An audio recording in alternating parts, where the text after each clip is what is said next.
they upped their export capacity, and they did it quite a bit up the value chain. So, we'll see over time.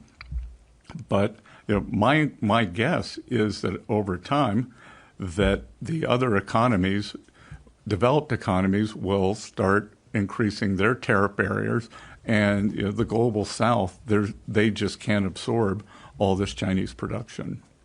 I would say also, when you ask about what tools can be used to deal with this, I mean, this is part of the reason why the president implemented his tariff program. Right now, if you look at the numbers, we're still tracking an annual trade deficit with China. But if you extrapolate it out from the numbers we have so far it looks like it's going to be at least $50 billion smaller this year. So that's some progress already.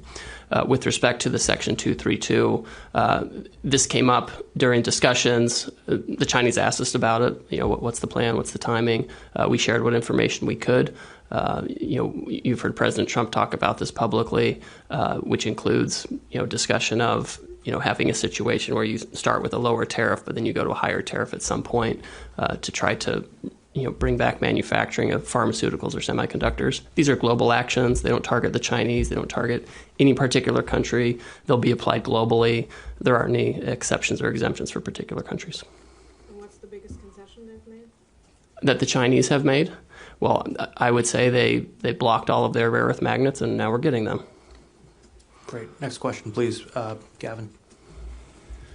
Thank you. Thank you both for being here. I'm just wondering if we can get some clarity on the tariff level that is threatened to happen on April 12th. I know the April 2nd tariffs were 34%. You add that to the fentanyl, 54%. That's where the tariffs are for many goods right now. So what is the overall threat to the Chinese in terms of a tariff level that could happen if there is no extension? Well, I think you've seen, I've used the word boomerang. So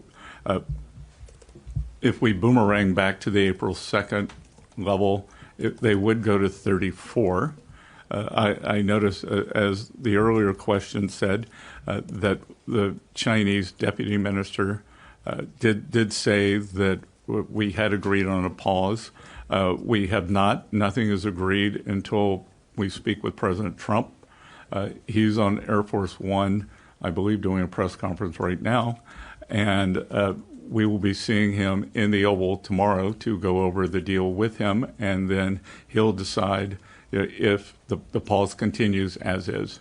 And just to be clear, Gavin, the president has discretion to change the rate depending on the circumstances that we have, et cetera. So while the snapback rate would be 34%, he, of course, has discretion under the law to modify that. Yeah, my question is just the 34% is under the tariff level that's current for many goods. So would that be additive to what we have already? Would it be on top? Okay. Yes. So we're talking about the threat is that tariffs kind of in like the 85% level? Yeah, depending on the product. Yeah. Depending on the product. Yeah, okay. but just kind of to tamp down that rhetoric. The meetings were very constructive.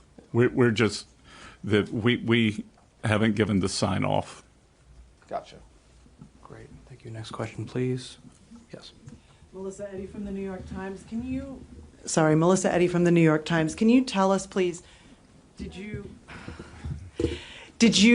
discuss a potential summit between the Chinese and U.S. the Chinese president and President Trump? And can you give us any timeline on what you're thinking about in terms of that? No, the only thing we discussed was there was a recent phone call between the two leaders. On that call, President Xi invited President Trump to Beijing, but we didn't discuss that at all. What we discussed was implementing the desire of the two leaders for the trade team and the Treasury team to have trade negotiations with our Chinese counterparts. So our meetings were just to implement the will of the leaders, not to discuss if there would be a meeting. Can you just give a time? When was that call? Do you have it on hand? I think that was the June call, right? Yeah, it was June 4th or 5th. June 4th or 5th. Thank you. Great. Right behind.